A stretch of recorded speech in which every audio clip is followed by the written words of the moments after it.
Good afternoon, and welcome to the launch of American Voices Against Apartheid, a look at the critical contributions of African American activists to the struggle for liberation in South Africa. Ladies and gentlemen, our host and moderator for this afternoon, celebrated South African broadcast journalist, Nikiwe Bikitsha.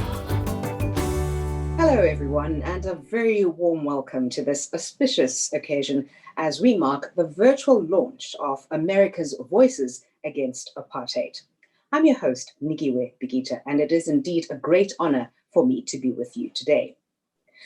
America's Voices Against Apartheid showcases the rarely told historical relationships between American and South African activists in the fight against discrimination and segregation dating back as early as the 1880s up to the present day. Today, we have distinguished speakers from both countries who'll explore the meaning, the importance, and lasting impact of these relationships across space and time. The timing of today's launch couldn't be more fortuitous given the current political environment in the United States. But even more significantly, perhaps today, the 15th of January, marks the birthday of Martin Luther King, undoubtedly one of the most iconic heroes of the civil rights movement and liberation in America and abroad. To officially open our program, though, today, I'd like to invite the project director of America's Voices Against Apartheid, that's Dr. Jean Bailey. Dr. Jean Bailey has had a long and illustrious career with Howard University. She also has very deeply rooted connections with South Africa, particularly the US's anti-apartheid movement. Dr. Bailey, over to you. Thank you, Nikiwe. And good day and welcome to our esteemed colleagues and guests in the United States and in South Africa. As project director for the America's Voices Against Apartheid project, I am deeply honored to be here today, and I am so very proud to be at the helm of this historic and timely initiative.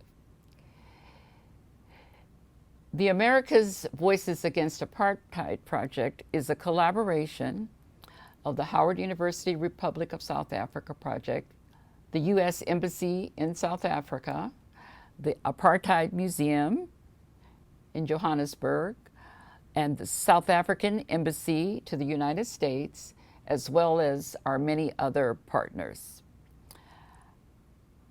Our goal for this initiative over the next 2 years and beyond is to tell the American story of the global phenomenon that is the anti-apartheid struggle that engaged governments, corporates, banking, political personalities, universities, artists, social activists, and just ordinary citizens from around the world. Perhaps the major part of this American story is the relationships that developed between indigenous South Africans and African Americans even before the establishment of the apartheid regime.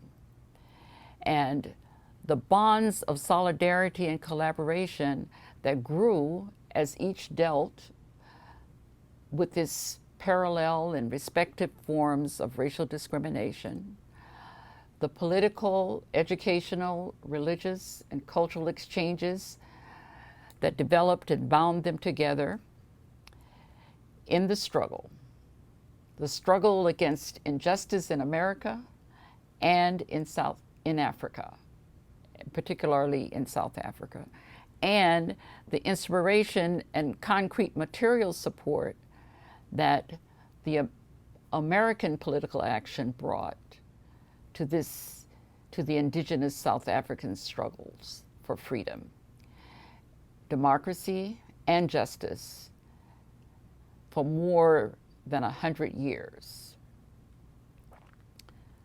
Finally,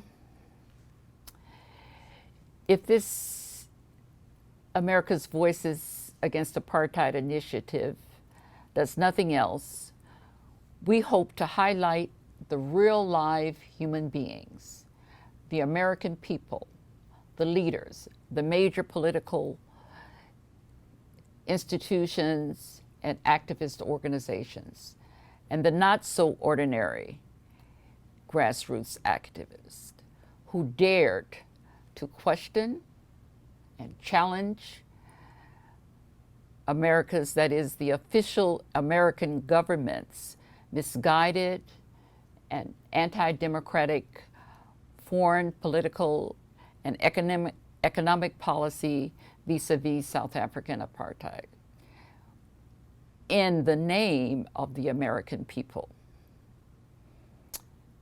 But the people said no to the American government's official representations and took it to the streets, to the banks, to the boardrooms, the trustees, the corporate headquarters, to the South African embassy and its consulates, and to the United States government itself, and said no to apartheid, no to oppression, no to murdering and jailing South African freedom fighters, no to the South African military and police state, and challenged the multiracial South Africa to create a new democratic South Africa. We decided to hold our project launch on this date and from this space intentionally. First, today is the 15th of January, the birthday of the iconic civil rights leader, Reverend Dr. Martin Luther King, Jr. We honor Dr. King, who, as you know, was a leader of the U.S. civil rights movement, and which, as I mentioned earlier, intersected with the anti-apartheid movement. His declaration that a threat to justice anywhere is a threat to justice everywhere essentially embodies the ties that bind Americans and South Africans. Thank you all. Thank you so much, Dr. Bailey. Certainly a very impressive and massive project, but we look forward to learning a bit more about the lessons that we can extract from the global anti-apartheid movement and how it continues to inform current struggles as well. Certainly a project of this nature would not be possible without some key and strategic partnerships. We're very grateful for the partnership of the US administration. And from the South African perspective, now we're joined by the United States Ambassador to South Africa, and that's Ambassador Lana Marks. Ambassador? Dumelang, Sanibonani, Molweni, Goeienaand. Good evening, ladies and gentlemen. Today, we are gathered to virtually launch the America's Voices Against Apartheid project, and I'm thrilled to have joined this project from the outset in 2019. I want to thank all of the leaders and project participants gathered across South Africa and the United States, including the South African Embassy in Washington, D.C., for their support of this important work. Ambassador Mafeketo, I share this moment with you with immense gratitude. This is the kind of project that we seek as ambassadors because it safeguards and builds upon the historical support between our two countries, our shared challenges, and the progress we have made in ensuring that the friendship between our two countries remains strong. Indeed, these are the ties that bind us. I have been impressed by the work of Dr. Bailey's team with our partners, the National African American Drug Policy Coalition, and respected historians from Howard University and academic institutions across the United States. The America's Voices Against Apartheid project will be a well-researched labor of love and a celebration of good's ability to transcend hardship. I am reminded of the young American Fulbright student Amy Beale, whose labor of love led her to Gugulethu in Cape Town, where she was caught in the crossfire and lost her life in 1993. Her parents later established the Amy Beale Foundation, which offers development programs for challenged youth and vulnerable communities. This work in her name lays a firm foundation for future academic progress and provides hope for change. Her name is inscribed at Freedom Park in Pretoria in recognition of her contributions, an American woman who gave her life in hope of making South Africa better. South Africans are likewise committed to making the United States better, as we saw this past year when they used their voices to condemn police brutality in the United States. Our countries share painful histories and lessons learned at great cost to our people. But we also share sacred principles that people are equal before the law and all human beings deserve freedom, respect, and preservation of their dignity. Governments need to safeguard these rights, and citizens need to remain active agents of change and hold governments to account. It is these ties that bind us, that drive the America's Voices Against Apartheid project, and I am honored to add my voice to those urging this important work forward. There is so much to be done. Thank you. We're also delighted to be joined today by the US Consul General to South Africa, that's Heather Merritt. We look forward to your comments, ma'am. Over to you. Good evening to those joining us from South Africa, and good morning to those joining us from the United States. My name is Heather Merritt, and I'm the United States Consul General in Johannesburg. The U.S. mission in South Africa conceived and funded the America's Voices Against Apartheid project to honor and record the efforts of those in the United States who felt a moral obligation to join the struggle against apartheid. In so doing, we honor those who have gone before us, as well as those at the forefront of today's social justice movements, both here in South Africa and in the United States of America. I want to personally thank our implementing partner, the National African American Drug Policy Coalition, and Dr. Jean Bailey of Howard University, who is tirelessly leading this effort to document the close and long-standing partnership between the peoples of South Africa and the United States. I also want to acknowledge the advisory committee of the America's Voices Against Apartheid project, which includes both South African and American citizens. We have the good fortune to be in the company of some of the most spirited and resilient leaders who made significant sacrifices for the greater good of humanity. These people and their bold, selfless actions are what this project aims to immortalize. The many friends of South Africa in the United States have demonstrated how our global community can support one another. This project will record their contributions. Contributions which existed in student and community halls, in recording studios, on factory floors and decorated podiums, in backyard gatherings and around kitchen tables. We have seen the same convictions and principles in the United States and South Africa. We have learned from both the U.S. civil rights movement and the struggle for freedom in South Africa that voices guiding our moral compasses are more powerful than any weapons. In 1956, courageous women descended on the Union buildings to demand justice.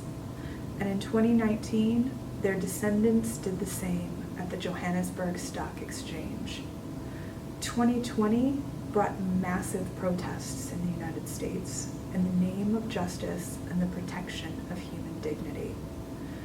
The lesson is that we must not remain silent in the face of oppressive, entrenched injustice. These recent events are troubling and force us to recognize that we will always have more to do. So, we must roll up our sleeves and get to work.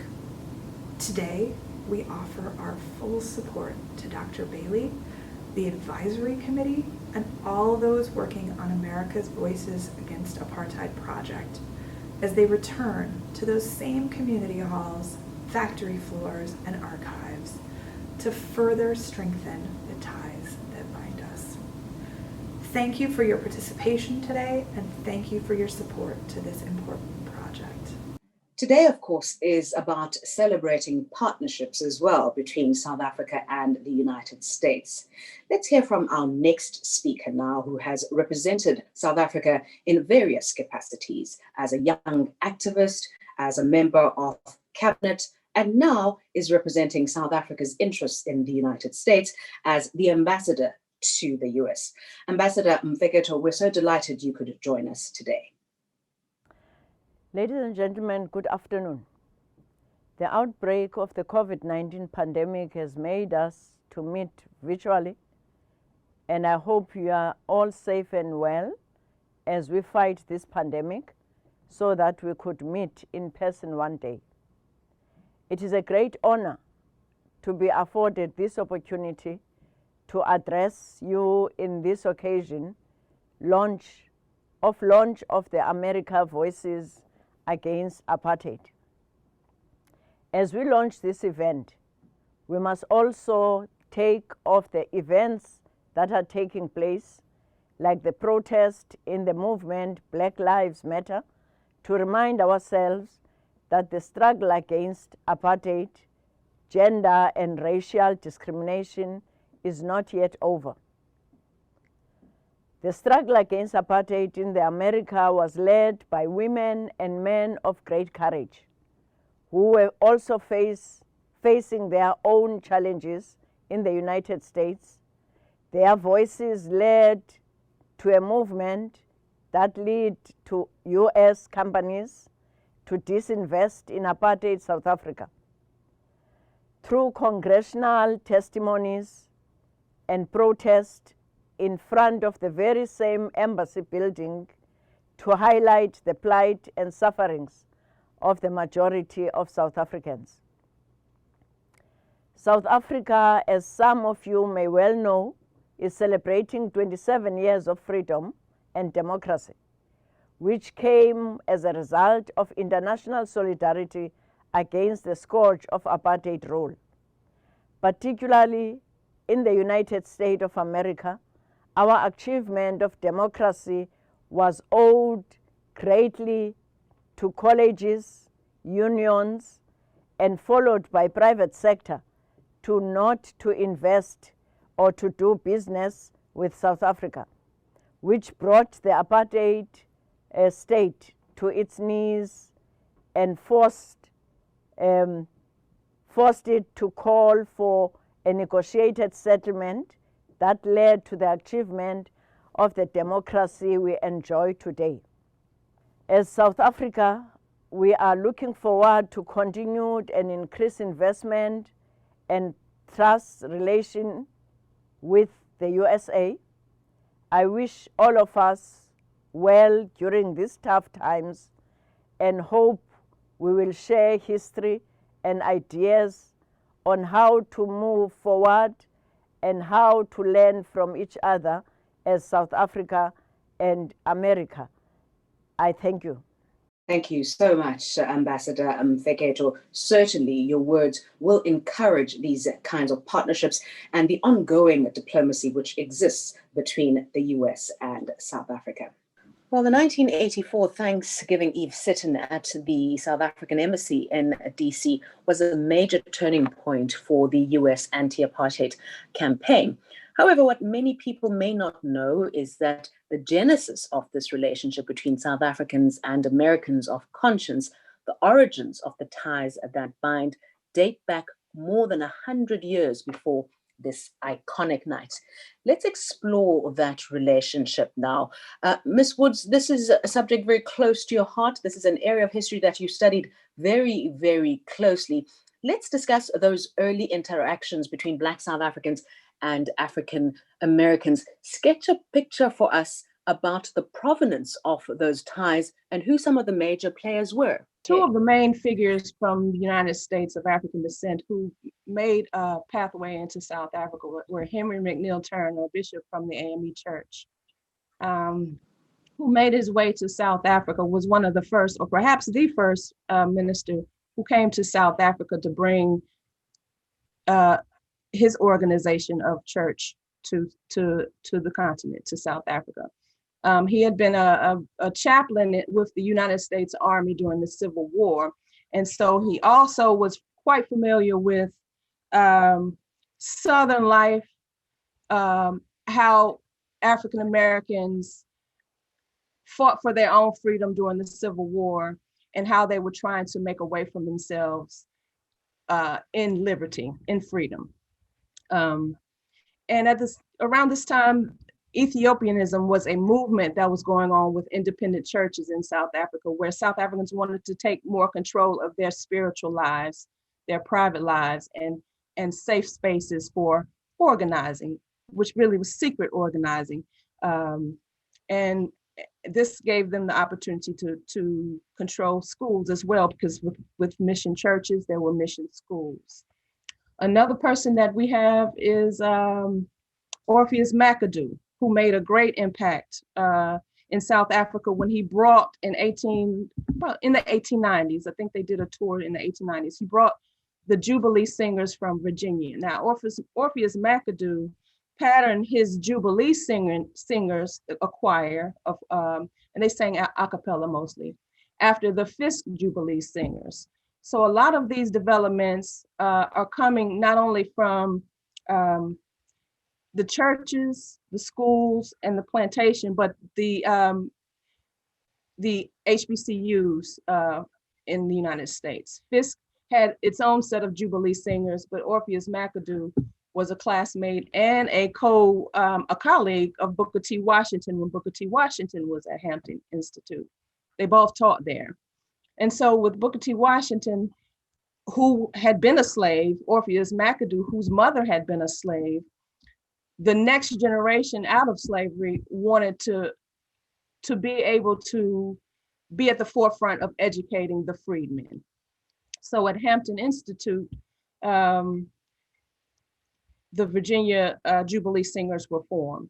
When they came to South Africa, when they toured South Africa, they were dressed in Victorian clothing, but the songs they were singing, when we say Jubilee, we mean celebration, or a celebration of particularly looking toward freedom and liberty. So when the songs they were singing were reflective of plantation life, not only just plantation life, but looking forward to freedom, looking forward to celebrating freedom and how to live as free people. And so one thing about the Jubilee Singers is they sang spirituals, what we call spirituals. And some of these this is coded language. It's the language that enslaved people used to communicate with each other without people in control of them understanding what they were saying. And so this is kind of in the same vein as the Ethiopianist movement, where the coded language and the spirituals reflect a belief or a comparison to the biblical Israelites. And so Orpheus McAdoo and Henry McNeil Turner were two important people in early South Africa as far as African Americans. Mr. Sudakaza, if I could bring you in here about the importance of the HBCUs in the ongoing fight against discrimination, whether it was in South Africa or in the US. You had the development at, again, HBCs, as you mentioned, but the first development was actually at a historically white institution, the development of fraternities for African Americans. And Alpha Phi Alpha, of which I'm a member and helped form a chapter here in South Africa, which was founded in 1906, had one of its earliest members, Dr. Max Jurgen, come to South Africa in 1920 with the YMCA, with Young Men's Christian Association. And he actually stayed here 12 years. And that's important because when we launched Alpha Phi Alpha's local chapter, Rho Phi Lambda, 10 years ago, we thought we were, in essence, doing something in terms of creating a linkage. As we started unpacking the role of our organization in South Africa, we stumbled across people like Dr. Max Jurgen, who had been here in 1920, people like Dr. Alfred B. Numa, who was South Africa's first Black medical doctor, who became a member of our fraternity at Marquette University in 1923, and there started creating linkages with, again, other members of our fraternity, but others in the African-American community, and bringing them to think about South Africa in a way. And this was, again, early days of the struggle. And so you had other members of ours, like W.B. Du Bois, like Paul Robeson, and Max Jurgen. They created, this was with Dr. Alfred B. Numa, an organization called the Council on African Affairs in the 1940s.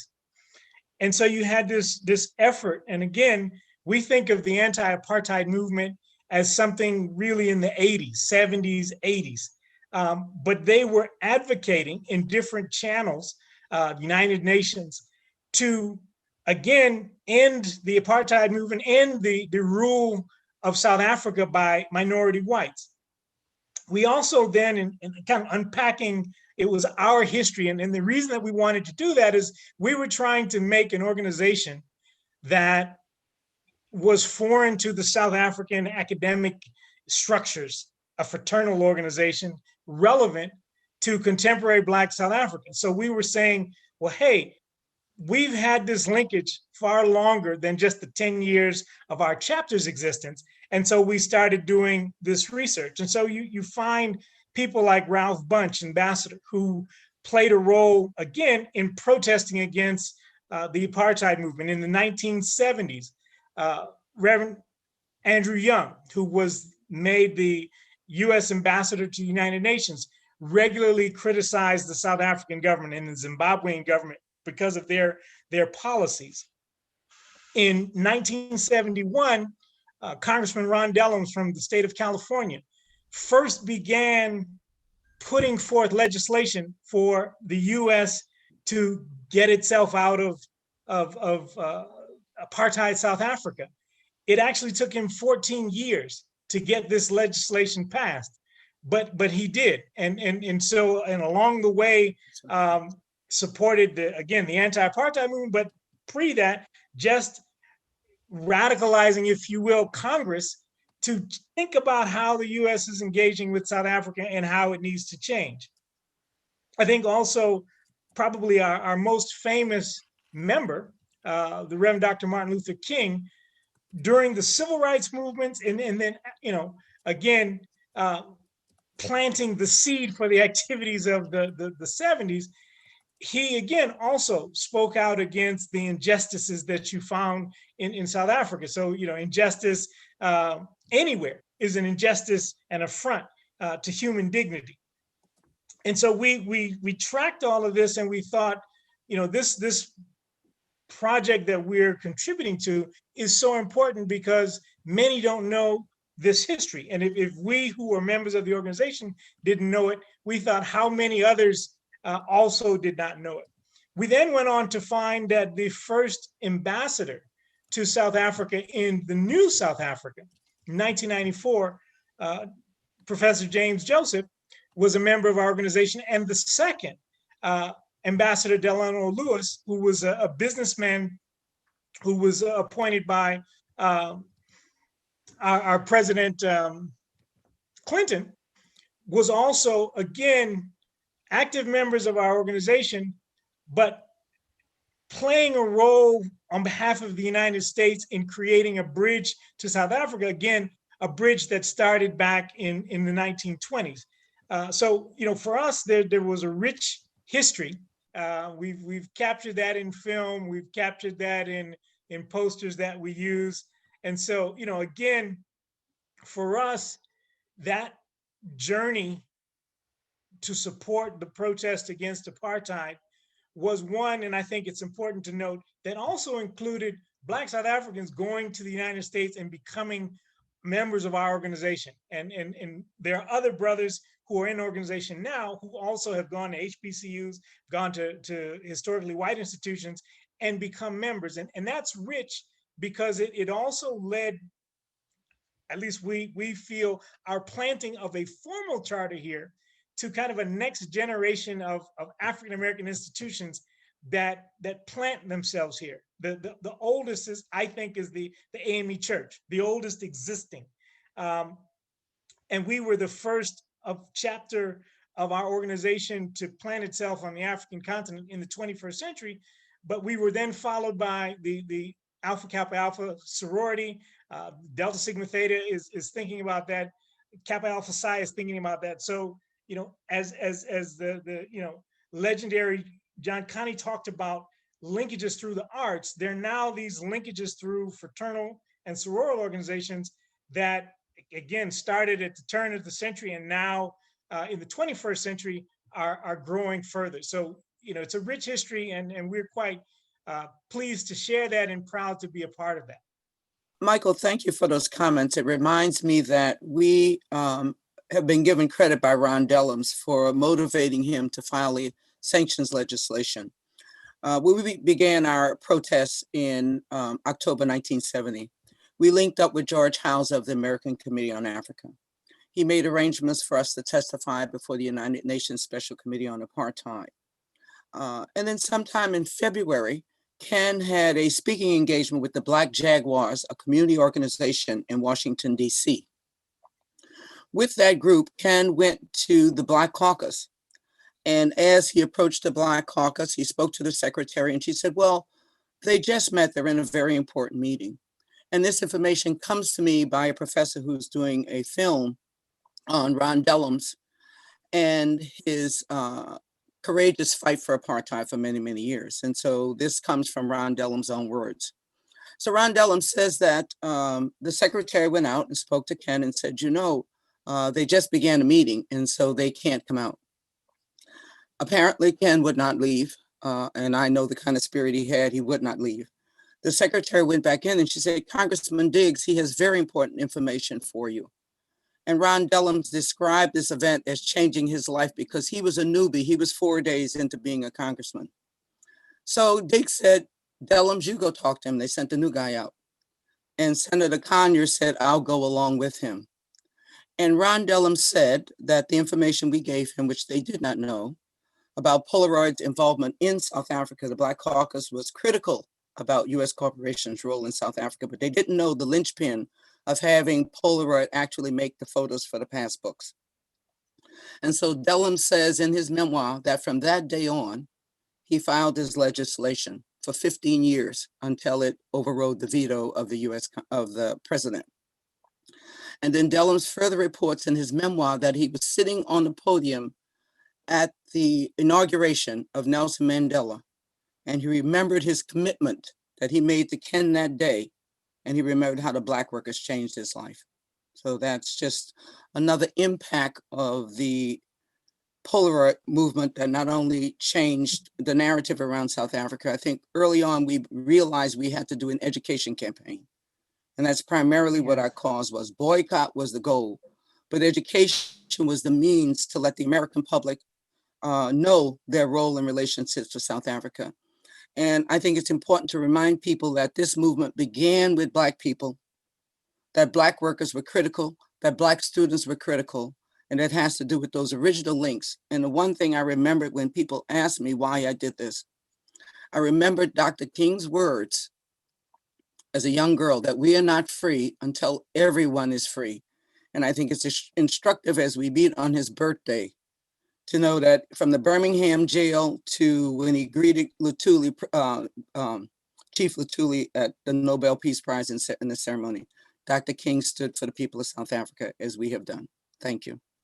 And I just want to add one thought that I think is powerful too, at least in terms of the members of Alpha Phi Alpha. All of these, what became luminaries, kind of got their orientation as college students. I think that's critical to think about when Dr. Alfred Umar went to the US. He was in his 20s. And you form relationships that last a lifetime. And so, I think all of these, when I think about what has happened and how the history is passed on through these fraternal and sorority organization, it is through the educational years that you get that foundation. And then you start following people differently because you know that they went through the same experience that you did. So, I definitely appreciate that additional insight. Quite powerful. Dr. Kani, I see you nodding there, perhaps an agreement or at some point of reflection as someone who lived through this era. Can you give us a sense of what comes to mind as you listen to the reflections of our previous two speakers? It was in 1959. I was at school and our teacher said to us, we're going to go and see a warship that had docked in Port Elizabeth, and it was an American warship. And we were told just to be very behaving and stand still and do not talk to any of the soldiers and stay away. And we stood there, and as the soldiers were moving up and down, I was amazed of a young soldier, black. As he came out of some door, the rest of the white soldiers stood in attention. Wow.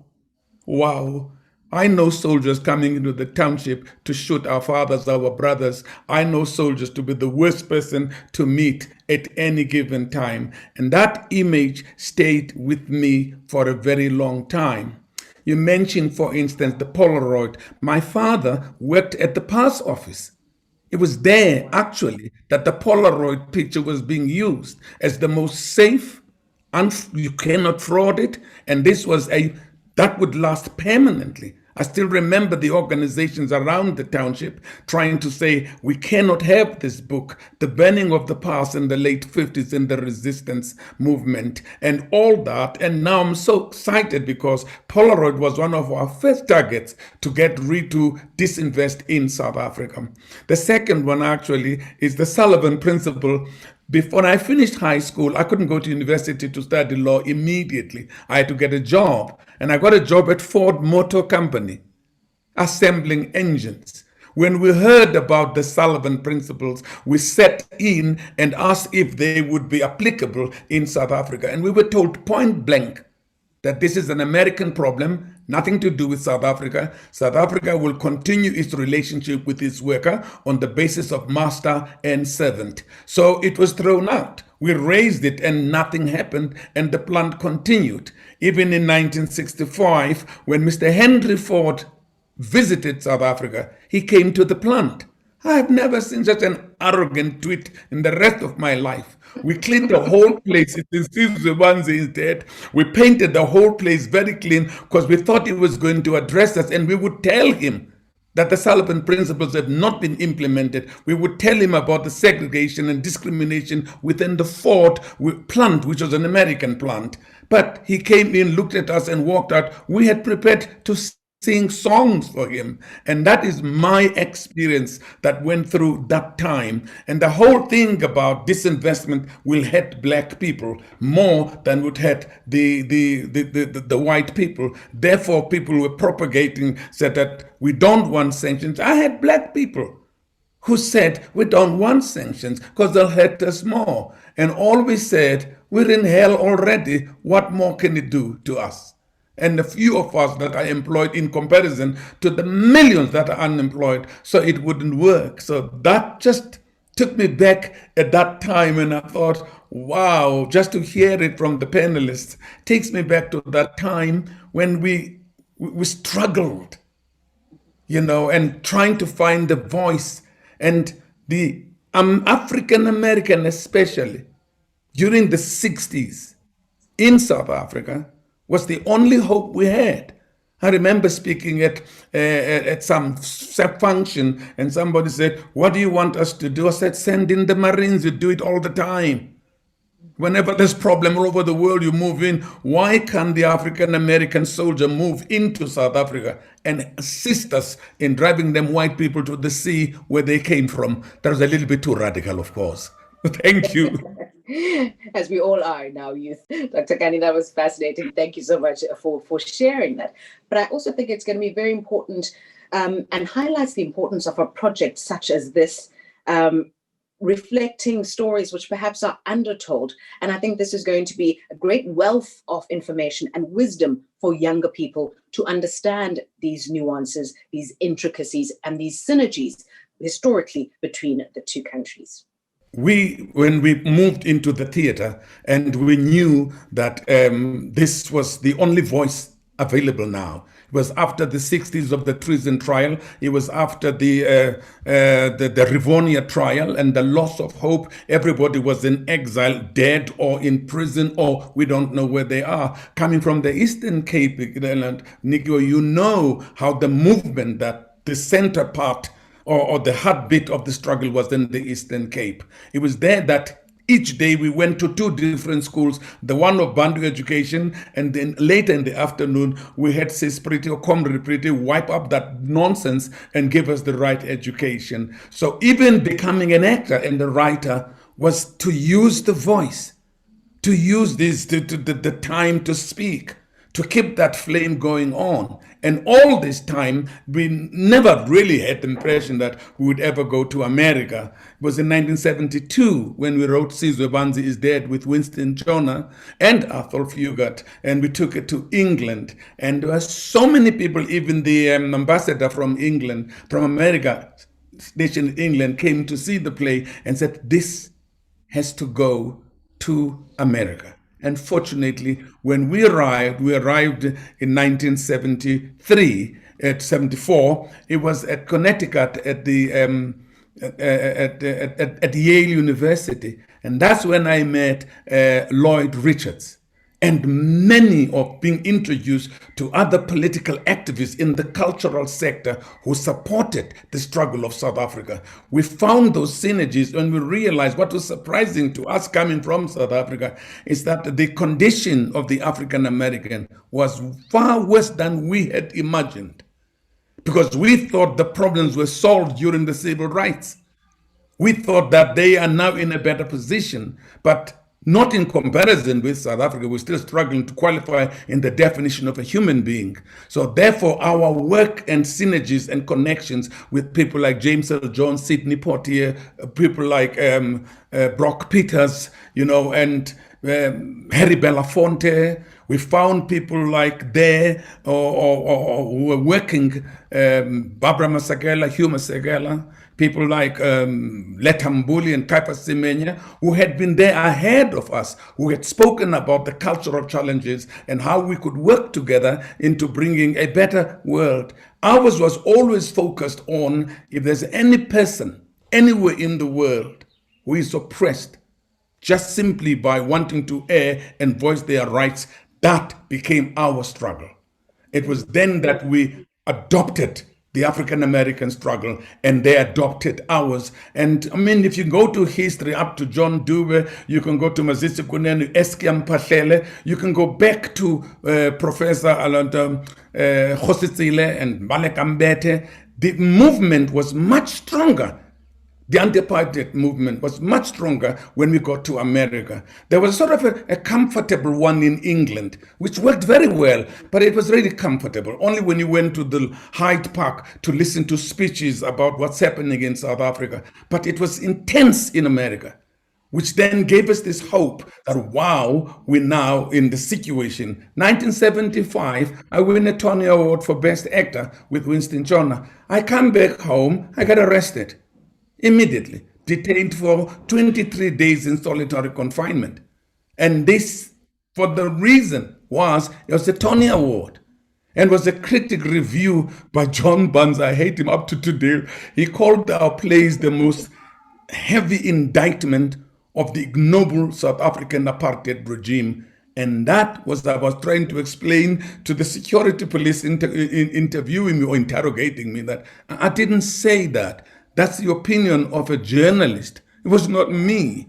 It was then that I realized that we have created something much stronger than we ever thought. And as you say, that these relationships are critical even today.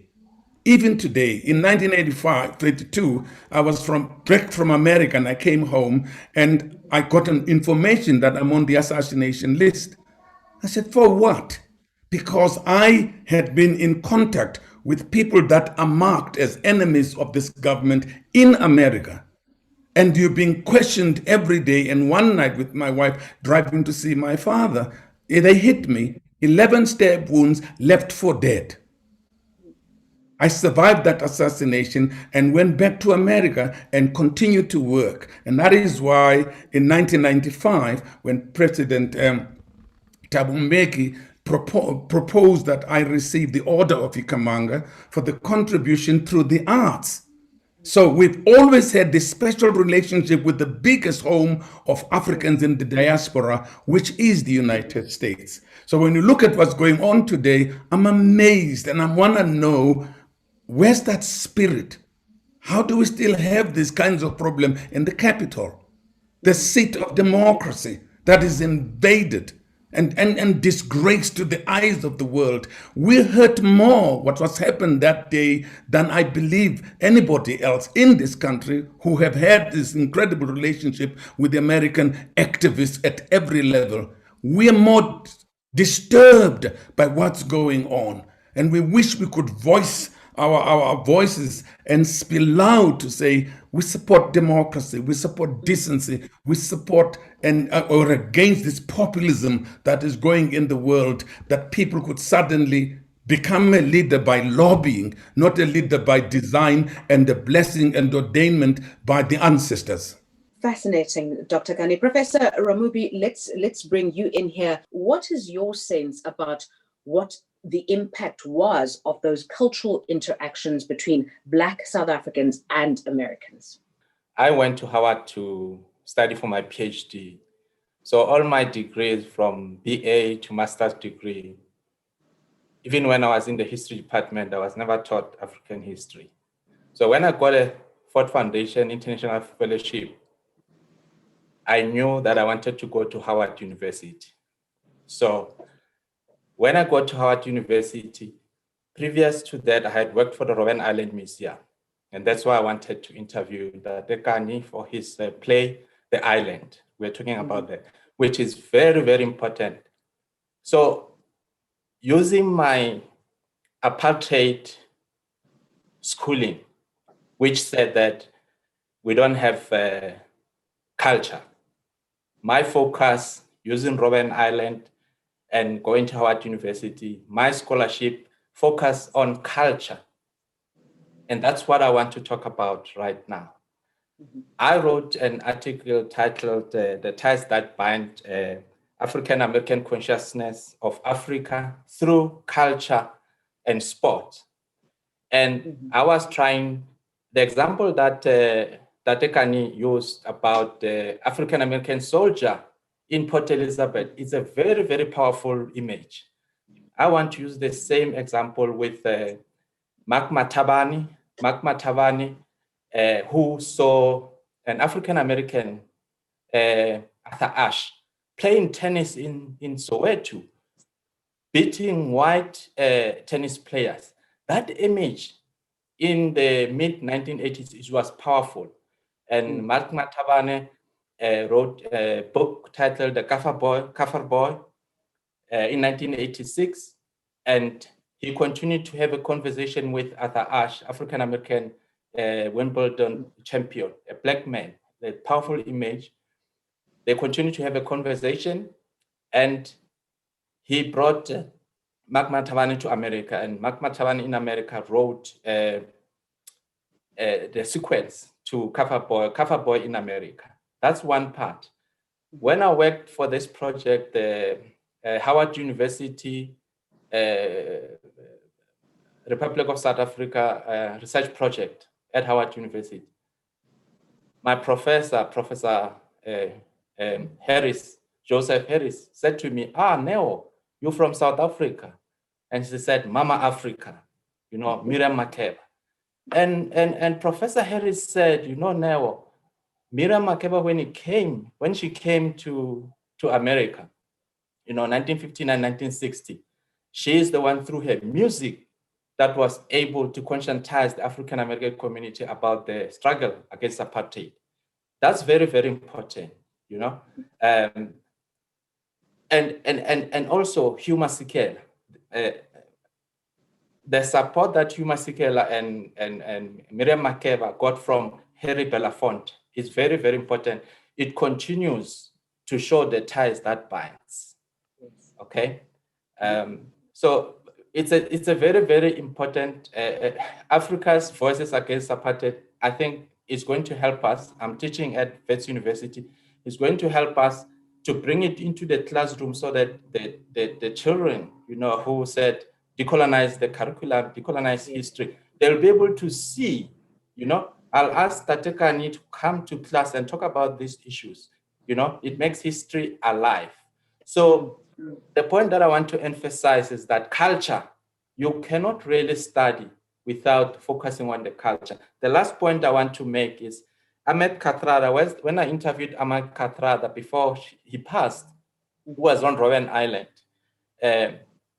On Robben Island, they used to order music LPs, music LPs to play in prison.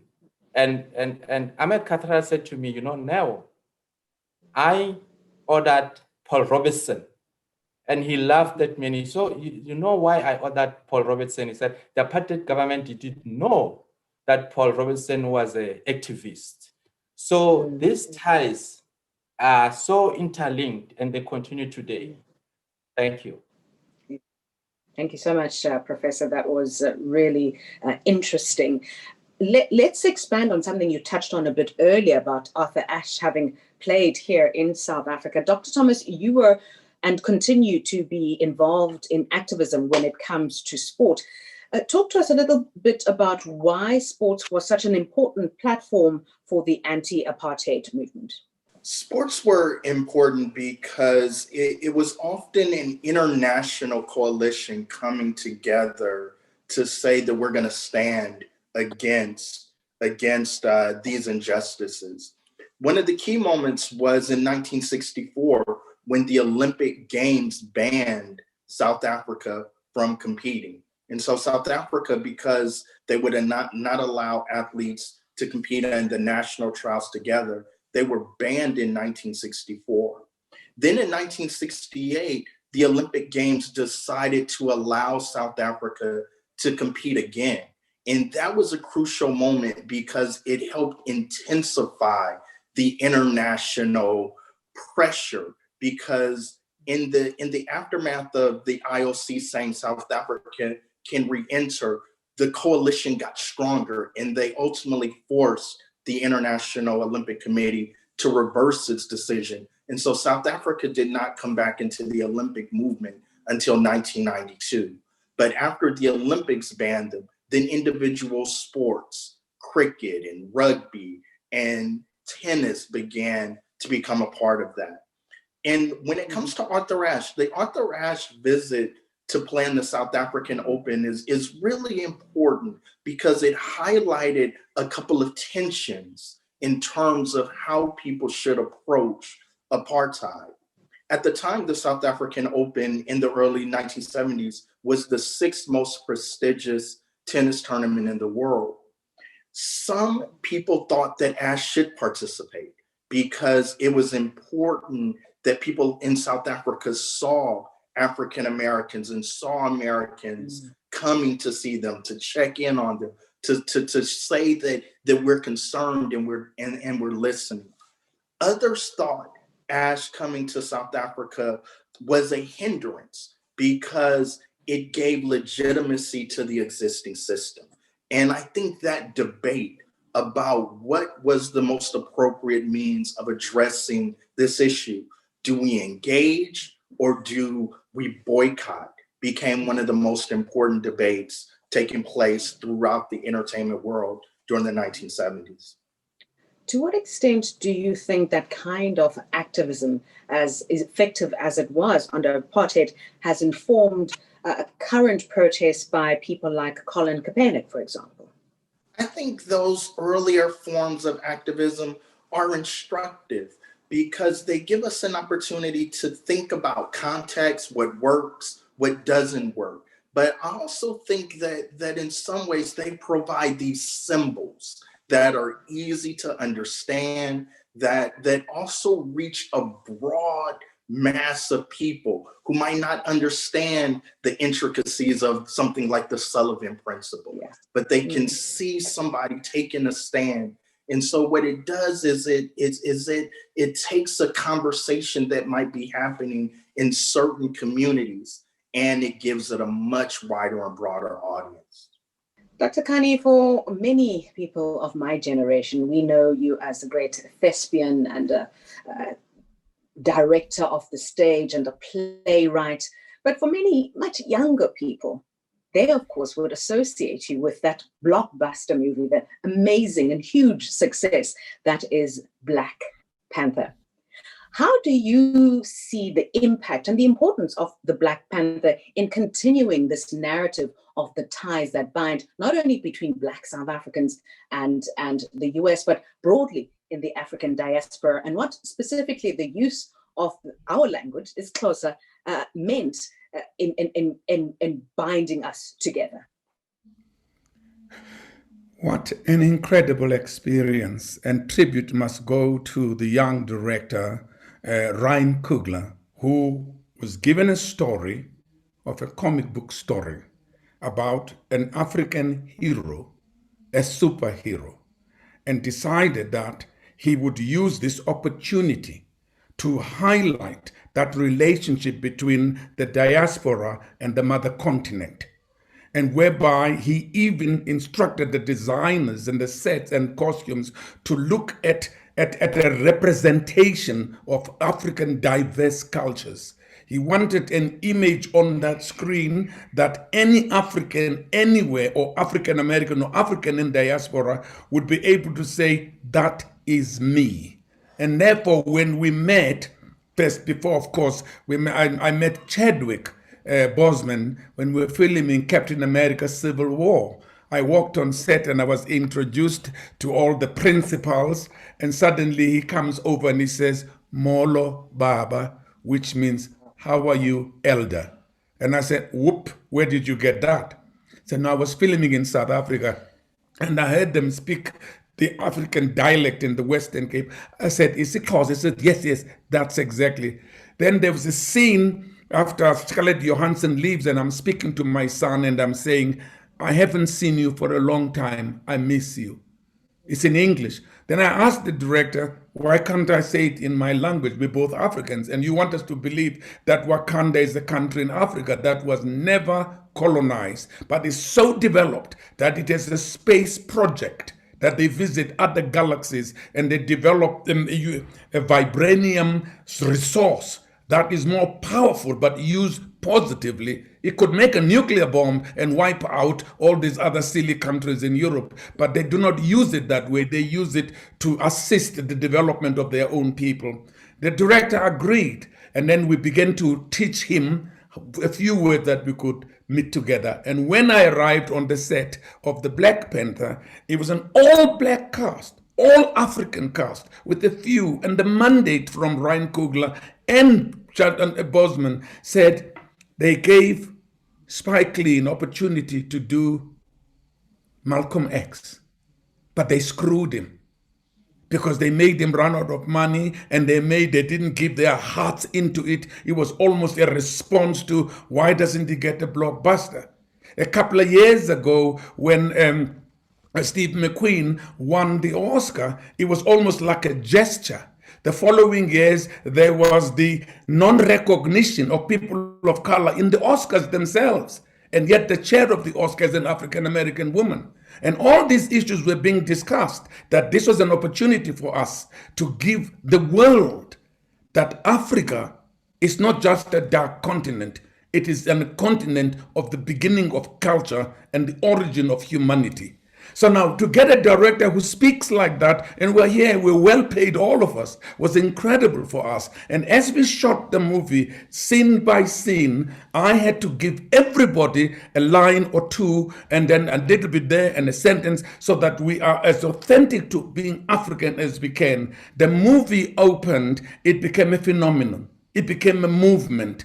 I was invited in Burkina Faso and Ouagadougou to be there on the opening night, and Africans there, parliament, president, the mayor was talking about something done across the Atlantic, a collaboration that bridged those ancestors that are lying with mouths gape at the floor of the Atlantic. Now the sons of this side of Africa and the sons in the diaspora are working together.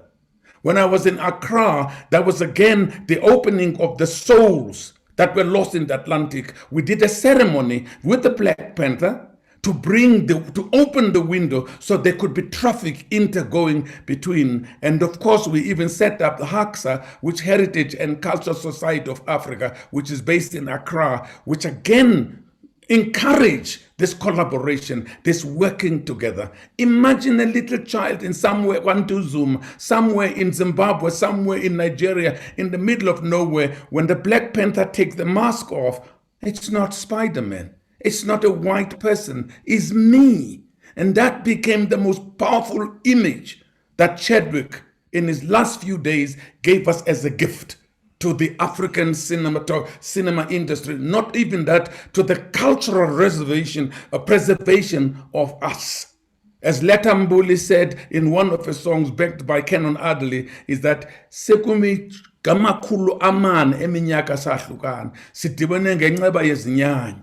Says the meaning that it's been 400 years since you left me, my brother, and disappeared into the ocean. I'm meeting you now, and thank God we still look the same. We still look like each other. And those are the ties we continue. We fed, for instance, even with the movie The Roots, it also created that, it was a long time after Roots, that there was a project that spoke so strongly in the essence of being African.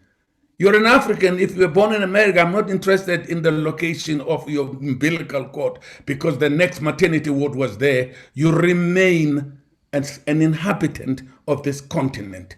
And that for me was the most important statement. And especially this young man, after playing Jackie Robinson, after playing what you call Marshall, the first Supreme Court judge, and after also playing this Black Panther, and doing all these things in a very short space of time, being very sick, he had a clear vision of what he was doing. He truly believed that this was one opportunity to put Africa not just as the center, but as the beginning of a discourse between across the Atlantic.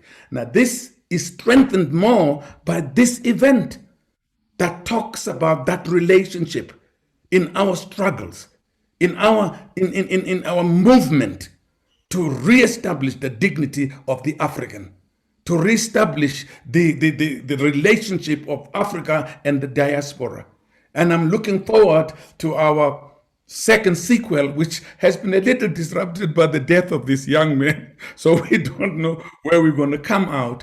But throughout Africa, the Black Panther was seen as a bridge across the Atlantic. That one more time, that an African story told by both these sides of Africa, the sides of the world, can not only be a powerful film, can also be an absolutely commercial success. No more can you tell us that African stories don't make money because they are always about their suffering and all. Here was the Black Panther that made over $1.6 billion. Now it is time for Africa.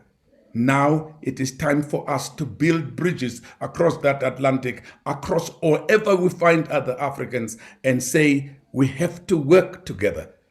I used to say the Africans are so great in advocacy, in showing how we feel about Black Lives Matter. And someone said to me, Nas, I will always say Black Lives Matter until all lives matter. I'm going to stop saying that.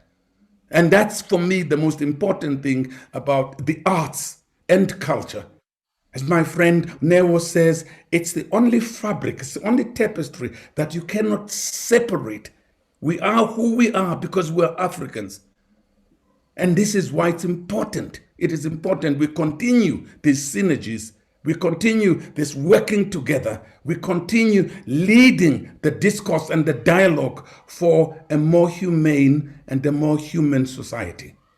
Professor Ramobi, I don't know if you would like to perhaps build on that, because it was you who brought us to this point about the importance of culture as a part of the ties that bind us. Looking at the Black Panther and the resonance that it had across Africa, as Dr. Kanye said, across the broader African diaspora, and particularly in the US as well, were you surprised at the impact that it had, or were people, or was the world hungry for that kind of message? I'm so overwhelmed by what Dr. Kanye has said. Mm-hmm.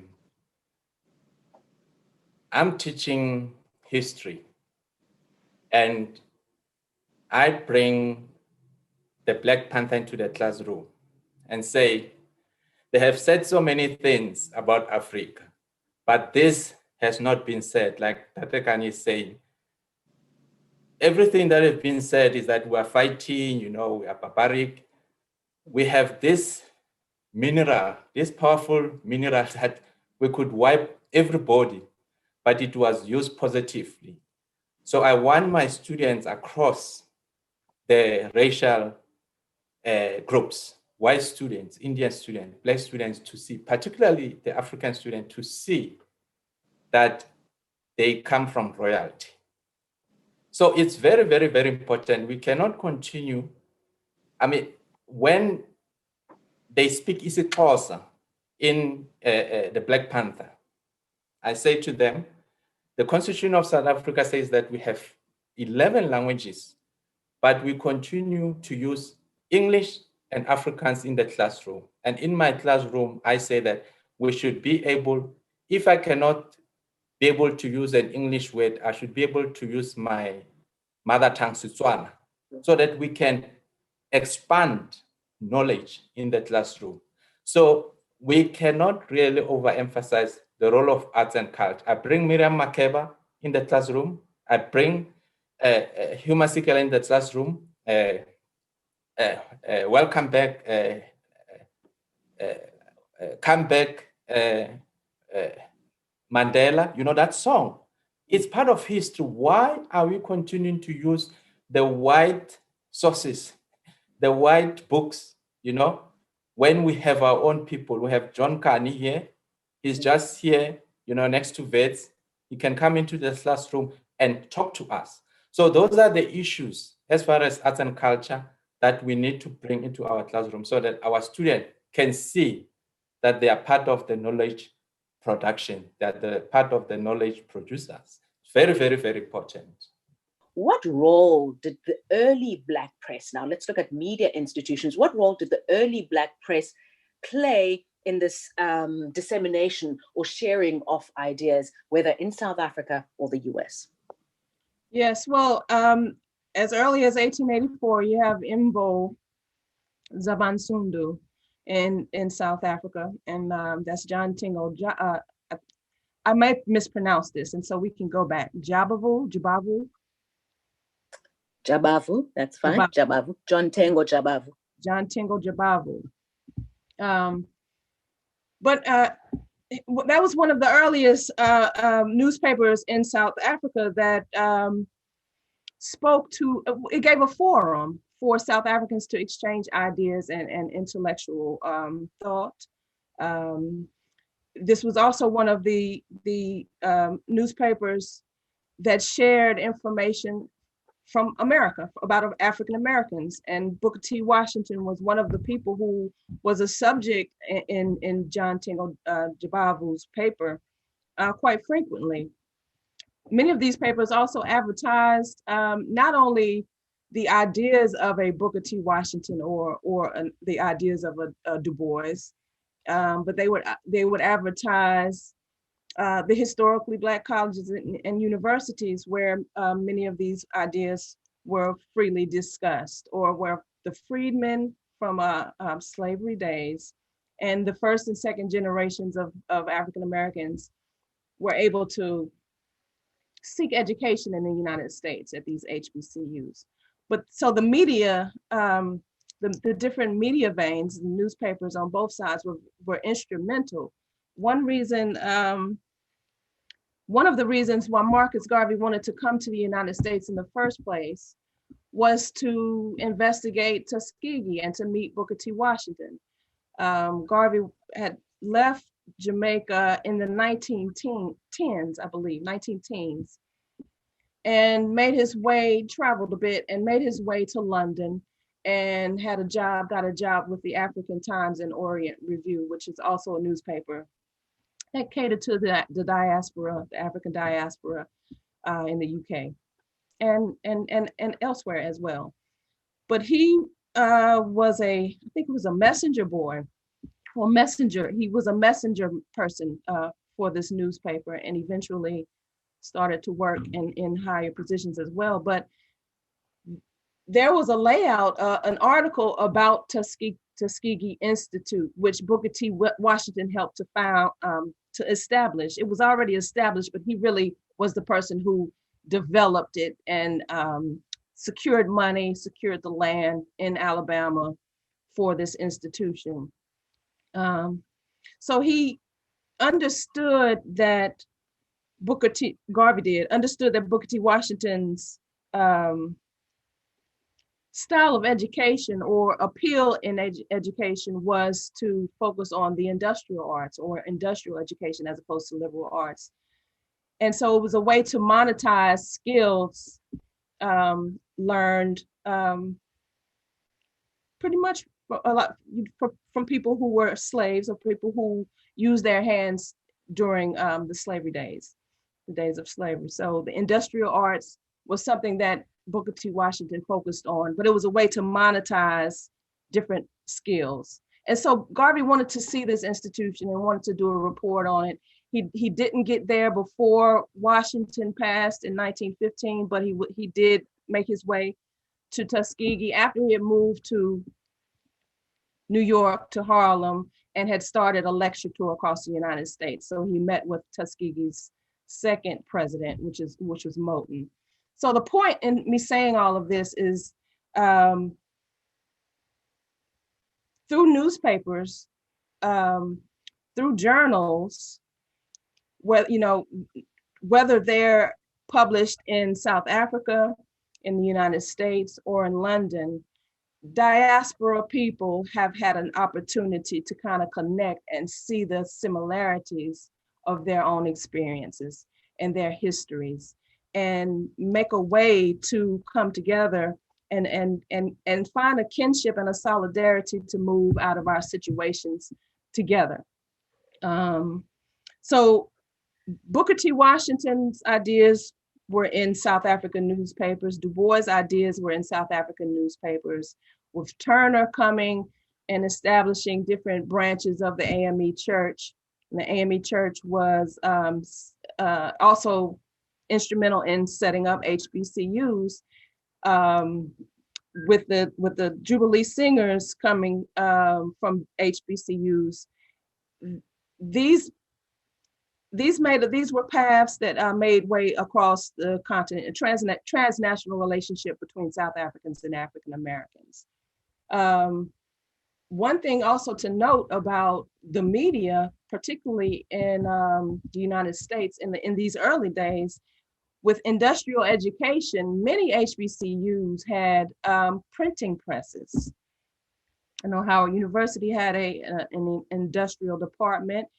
Their printing press ended up becoming Howard University Press, which published books, was a way to publish books for their scholars, for their faculty members. And so with the industrial education, media skills, journalism skills was something that also came out of HBCUs. And so it's very important that the media was another way to control an outlet for thought, action, organization, and connection on both sides of the ocean.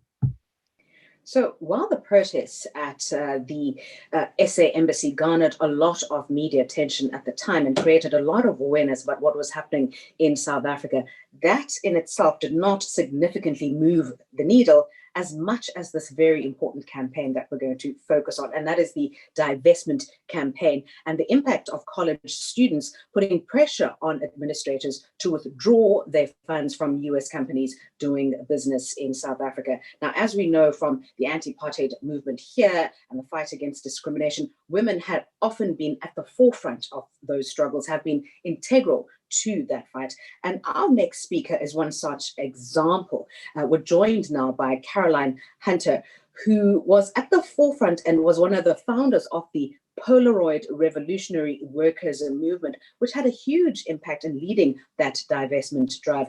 Ms. Hunter, thank you so much for joining us, and we really appreciate your time and your insights. Take us back to what that movement was about and what its impact was.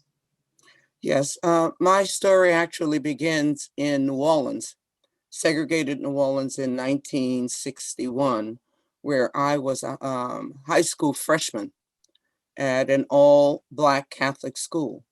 And I had a rare lay white teacher who taught us about Cry the Beloved Country.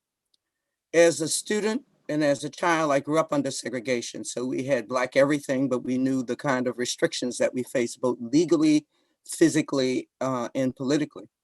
And I rode across town on segregated buses where a Black person had to get up to give their seat to any white person who demanded it or who wanted it.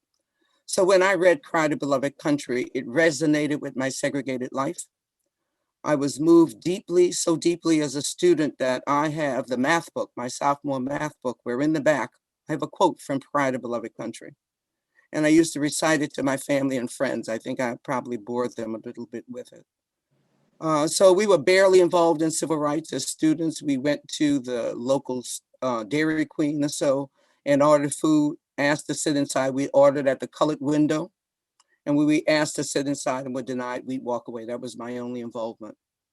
10 years later, after being recruited as a research chemist to the Polaroid Corporation, where I integrated the color lab professionally, I visited a coworker in the headquarters in Cambridge, Mass, up the street from where I worked. And there we saw a mock-up of an ID card made for South Africa. And when Ken Williams looked at it and said, wow, I didn't know Polaroid was in South Africa, I remembered all of the stories from Dr. Valder, Mr. Valder. I remembered the South African pain, and I responded, I know that's a bad place for Black people. So we went home and we went to the library and we looked up South Africa. And the more we read, the more we were shocked and horrified that our labor was being used to oppress our fellow Black brothers in South Africa. We read, we shared, we researched.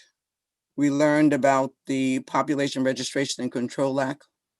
We learned about the impact of the passbook photo that Polaroid was making on their instant cameras. And we felt that our ties as laborers here and our ties to South Africa required us to do something. So we organized a rally. And prior to that rally, we sought out in the community to find a South African. And we were treasured with meeting Chris Nteta, who was a divinity student who had just come to study at Harvard Divinity School with his young family, and who was in imminent danger of perhaps losing his education, losing his life, because South Africa brutally sent people around the world to assassinate its citizens and people who protested its brutal regime. And at that first rally, Chris spoke, Ken Williams spoke. Ken talked about our role as Black people and the role of US corporations in South Africa. And Chris spoke about having his picture taken in South Africa by a Polaroid camera. That evening, we presented 3 demands to the Polaroid Corporation. We put it on Polaroid stationery as a memo from workers to the corporation. We demanded that Polaroid withdraw immediately from South Africa, that they denounce apartheid here and in South Africa because we understood the collusion of the 2 governments, and that they turn over their profits to recognize liberation movements fighting for their freedom. So that is the beginning of my story and my historical moment with apartheid. And there's been a lasting legacy to the impact of that kind of activism, Ms. Hunter. You have, to this day, are still speaking on college campuses about how young people can lobby and around the same principles. Tell us a bit more about that. Yes, I've had the pleasure of years. And so unfortunately, Ken Williams and Chris Intet are no longer with us. And sometimes I say I'm the last person standing, not really, but significantly from our Polaroid movement. So it's been my pleasure to speak to young people, both high schoolers and collegiates, to talk about their role. I was a young person when I was able to stand up against justice. And so without all of the information and technology that we have today, so I think it's critical that we inform our young people of our history, that they get to talk to primary resources like myself, people who are there, and that we also support them because they too are the leader in the future. Dr. Thomas, if I could bring you in here as well. We've heard from Ms. Hunter about the importance of the movement that was started then, which ultimately led to growing pressure on private businesses when it came to sanctions against South Africa. Give us a sense of the importance of those kinds of campaigns, particularly as they played out along college campuses in the US. Those campaigns were really important. There was a debate going on within the United States, particularly as people began to see that some action needed to take place. There were some who were beholden to the ideas of the Sullivan principles, which tried to create a more equitable form of discrimination within South Africa. The Sullivan principles said that there should be better working conditions, that there should be better pay. While on the other side, many of the most ardent activists on college campuses were calling for divestment, calling for corporations to remove their funds and their involvement in South Africa. And so this was a very important battleground about which way the United States would go in terms of addressing these issues. Can you give us a sense, in your own view, how those kinds of debates have filtered through to the current struggles that we're seeing in the US? I think one of the things that's important to remember about the anti-apartheid movement was that it helped bring together some of the alliances that had been broken in the early days of the Cold War. So as the United States and the Soviet Union began to battle for world supremacy, the ability to link the African-American struggle with some of the anti-colonial movements and anti-apartheid movement became much more difficult. And so I think the international anti-apartheid movement was essential to finding ways for people throughout the African diaspora to articulate and fight against the collective forms of oppression that they face. And I think we see that today with the Black Lives Matter movement, the same way that some of the injustice in the United States calls people around the world to rise up against police brutality and injustice. I think that linking of our struggles has been a crucial aspect of our connectedness.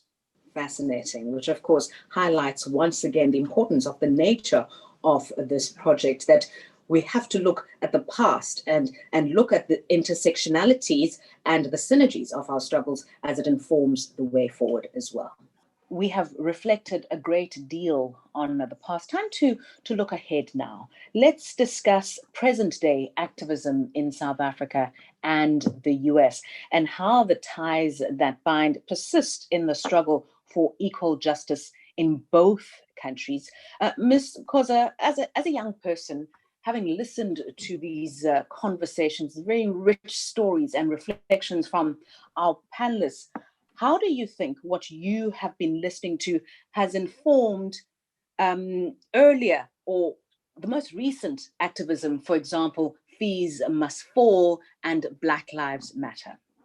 Ooh, Nikki, I have goosebumps.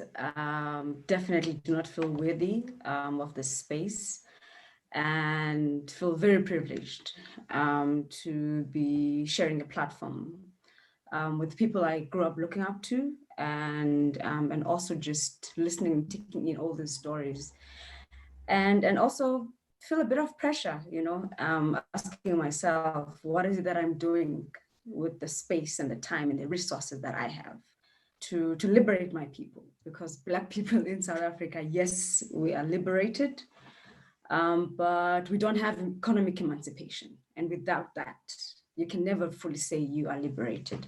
I would say my first awareness about apartheid or white supremacy.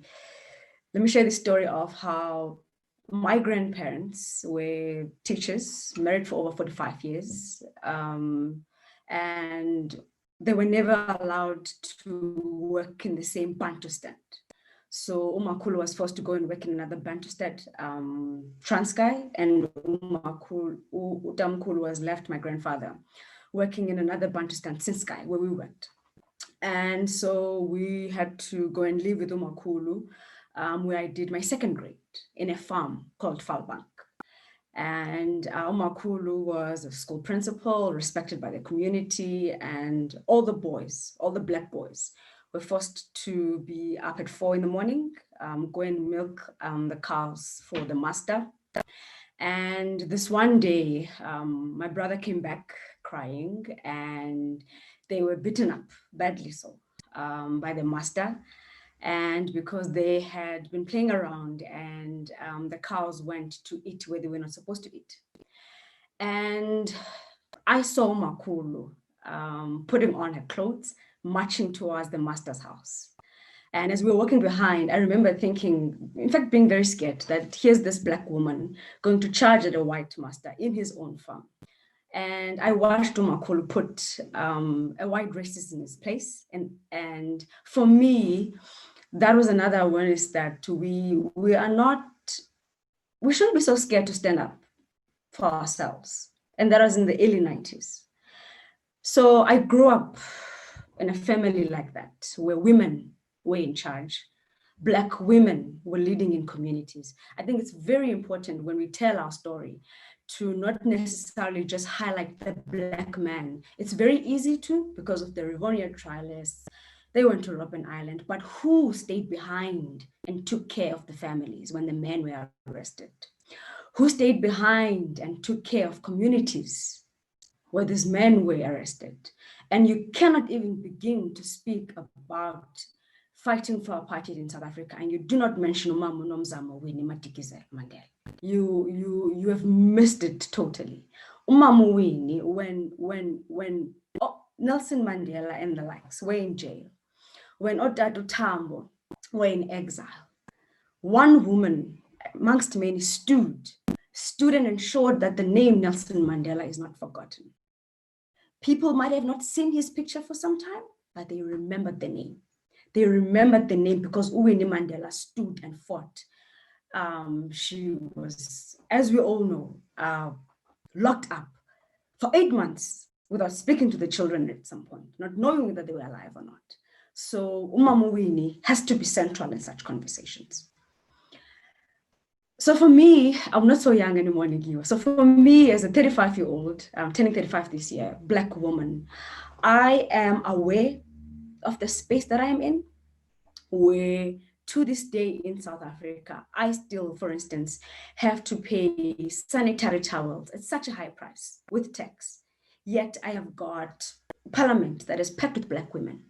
I have got instrumental and very high key organizations that could be leading certain conversations about my emancipation and my protection, but it's still not happening. And I know that as a Black woman, 1 in every 3 of us gets killed and raped in this country, every single minute.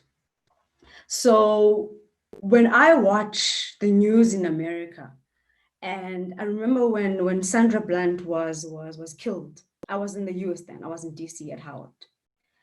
So for me, when we see those images of us, irrespective of where we are in the world, in South Africa, in DC, still we get brutalized. The violence against Black bodies. For me, it's sort of, one, it depresses you a bit because you wonder what is that we did for us to always be constantly fighting for our space, fighting for our voice, and fighting for our freedom. But at the same time, it gives us an opportunity to connect with our sisters across the oceans, to learn from each other and for each other, for Black women to be fully free, for Black women to be fully protected. We have to do it, unfortunately. And in South Africa, we have learned that the hard way. We have learned that because our courts at times are not treating us the way we should be. And even our own legislature at times. So we have to stand up for ourselves. So I grew up highly influenced by the American culture. I grew up in Living Color. I grew up on The Fresh Prince of Bel-Air. I grew up seeing these images of Black people that I was not seeing where I was growing up in. And it enabled me to imagine a life out of the community that I was living in. Yes, we had TV sitcoms, Good is Nice and all, but there's a particular lessons that we got from the sitcoms or TV productions from America that we were not getting from here. And I was able as a young Black woman to identify myself, seeing, for instance, Oprah producing and hosting by far one of the world's most iconic TV shows was something for me. For a moment there, I thought I wanted to be like you, Nikki, and be on TV and be like Oprah and you, because that was representation for me as a young Black woman. Very salient points that you're making, and which I think, in fact, many of the contemporary struggles that we're seeing, such as Black Lives Matter and Fees Must Fall or Roads Must Fall, brought into sharp focus the issue of intersectionality and also the role of women specifically being at the forefront. Because it isn't that women didn't play a role. As I said to Ms. Hunter earlier, women had always been at the forefront, but it always depends on who is documenting the story, who the storytellers are, that women are written out of those narratives. Ms. Woods, let's bring you into this discussion now. The lasting impact of the solidarity and the activism that we saw as part of the anti-apartheid campaign and the solidarity of American citizens. Of course, we must always be mindful that it was civil society that was at the forefront, not necessarily the authorities. What are the lessons that can be learned by these current movements that we're seeing in both our countries? That's an excellent question, and Sister Koza brought up some really important points about women and their role in this history as well. First, I think we need to look at and never ignore the trajectory of Rosa Parks and how many different movements and areas of the country she was an activist in, how many communities she affected and led and inspired. She was at the embassy in 1984, 1985, the South African embassy. And it was when she joined the demonstrations that a lot of attention was brought to the daily protest at the South African embassy that lasted for a year. But she started her activist work back in Montgomery, not on the bus, not in the bus boycotts. That was a prominent moment for her as well. There were also women who led bus boycotts in South Africa, which is another parallel. But what Ms. Parks was doing was investigating women who had been assaulted by white men in the South, in Montgomery. And so she was doing this for the NAACP. So these just, what Sister Koza has discussed just brings around a lot of different points that need to be made. So the trajectory of a Rosa Parks, we owe a lot to her. There were also women at the forefront of the Free South Africa movement, which was developed from the protest in front of the South African embassy, who had been organized before Trans-Africa was organized or established. They were educating, as Ms. Caroline Hunter described. You have to educate the public about what is apartheid, the American public. You have to educate the grassroots. What are the parallels? What can we do as Americans to address some of these things that are happening in a country so far away from us, and what their similarities? So before the protests at the embassy were going on, there was a group of women based in Washington, D.C., under several names. They kind of evolved, their organization evolved from the South African News Collective, the Southern African Summer Project, and to the Southern African Support Project. These women were from different sectors in DC. One was at the African Studies Department at Howard. One taught at the University of the District of Columbia. One worked downtown for the city council. One worked as a lobbyist. So they had different networks. But they came to, and then one was a journalist for WHUR, WHUT, and other media outlets. But they had come together as a result of the 6th Pan-African Congress held in Tanzania in Dar es Salaam. And they were there to try to listen to the liberation movements from the southern part of the African continent, as the last vestiges of colonialism. And so there were leaders there that spoke and that they listened to and that they consulted with. And they asked, well, what can we do as Americans? And these leaders, and I'm talking about people who had become Kenyatta, not Kenyatta, but the president of Tanzania at the time, the president of Zambia, where the liberation movements had spread out from South Africa. They asked, well, what can we do as Americans to aid the movement against apartheid? And they told them to do something about your government. And to them, that meant, well, we are the people, we are the government. So the first thing we have to do is educate people about what South Africa is going through, what apartheid is, and how the frontline states or the states around the countries around South Africa are affecting the situation. Not only that, how the government United States government is complicit, and how corporations feed into the apartheid machine. So it's women are, we have to focus on telling women's stories, and not necessarily the people who were the leaders or who have been constantly recognized, but we have to lift up people who have not been recognized. As far as today, how do we get the youth who are active in these movements today? And that this is a continuation of what we've been doing all along and what has happened all along.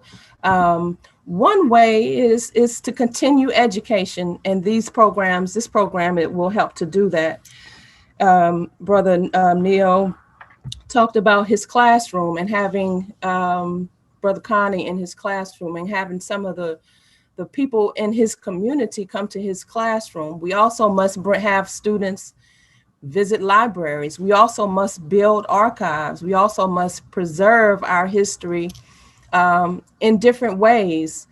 so that the youth can have resources to go to of, a Caroline Hunter. Well, what was your experience fighting against this area of oppression, a corporate, the corporate side of things, how economic oppression.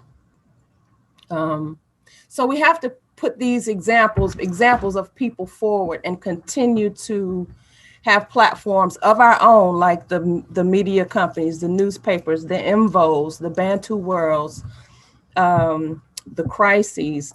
The Black media is important, and our own organizations are important.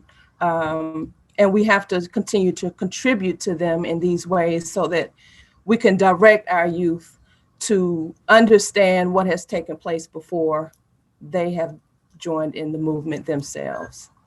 Absolutely.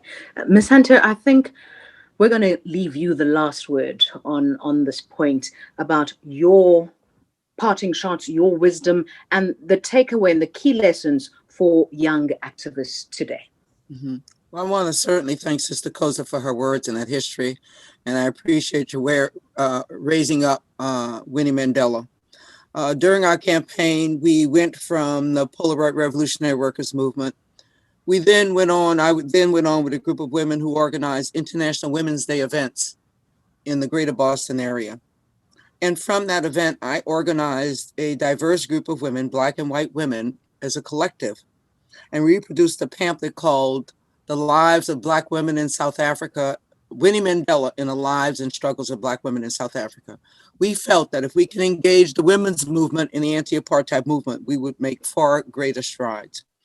And so that pamphlet is available in a tribute to her legacy and the legacy of many women who stood here and in South Africa on the front lines. I've also had the pleasure now of speaking at Black Lives Matter rallies to young people. And my message to them is two things, that not only is it important to stand up, that we stand with them. As elders, we have to respect their perspective and stand beside them. The second message is that it's a fight that has to happen everywhere. I think when we talk about the success of the anti-apartheid movement, it's because we addressed the churches for divestment, the universities for divestment, the legislation for policy, the arts community for cultural support and spreading the message, because all of the segments of society have been permeated by oppression, and we have to fight it everywhere it is. And so I'm grateful for the America's Voices Against Apartheid, raising this platform, providing a chance for our youth to hear and see some of the history that is still being created. And so our message to the youth is that we are all one, we're in this struggle together, and arm in arm, we will make a difference. Thank you. Thank you so much to our esteemed panel for sharing those really thought-provoking reflections on the ties that bind, connecting us all the way back from the 1880s to the present moment and the current struggles that we face in both countries, and the continuing solidarity and the lessons to be learned. It certainly has been enriching and illuminating for me, and I'm certain all of us have learned a great deal. Thank you once again for joining us. For Black Americans, apartheid was not an abstraction. Our own experience in America triggering within us a strong, automatic, and visceral reaction to apartheid. Thousands of Black Americans became energized, committed participants in the Free South Africa movement. It was a transcendent illustration of Pan-Africanism at its best. I must stress, however, that thousands of non-Blacks of all ages and classes became energized, committed participants in the Free South Africa movement as well. We marched every day, regardless of weather or any other circumstance, for more than a year. there were many Black Americans who were key to the success of the Free South Africa movement. And of course, I can never begin to list them all. Most importantly, the thousands of African Americans whose photos never appeared in the media, whose comments were never sought by the press, but who took time off from work and school, who made arrangements for someone else to care for the children so they could join us to help to bring an end to apartheid. To them, we will be forever grateful.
It is with the shadows of night, when the sun comes and goes, the moon comes and goes, that we ask in weary voices, which fall into the depth of the gulf, how does it feel to be you?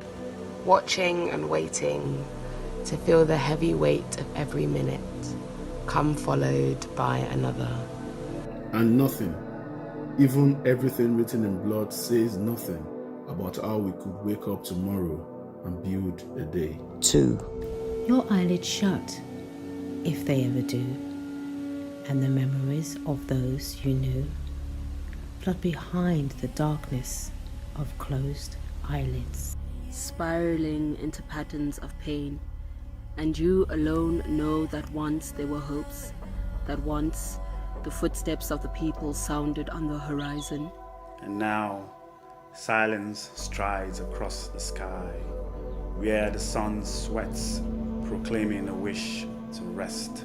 3. Can we tell you, you the children of a long hour, a long day, a long night, that hope never befriends fools? Yes, time, in absolute eloquence, can erase our faces. Remember Sharpeville? In those days, violence and disaster were articulate.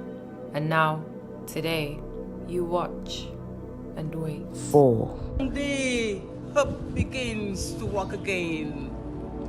It whispers about twisted corpses that we saw. Sprawled across the streets on this knowledgeable earth, the tears, the blood, the memory, and the knowledge which was born.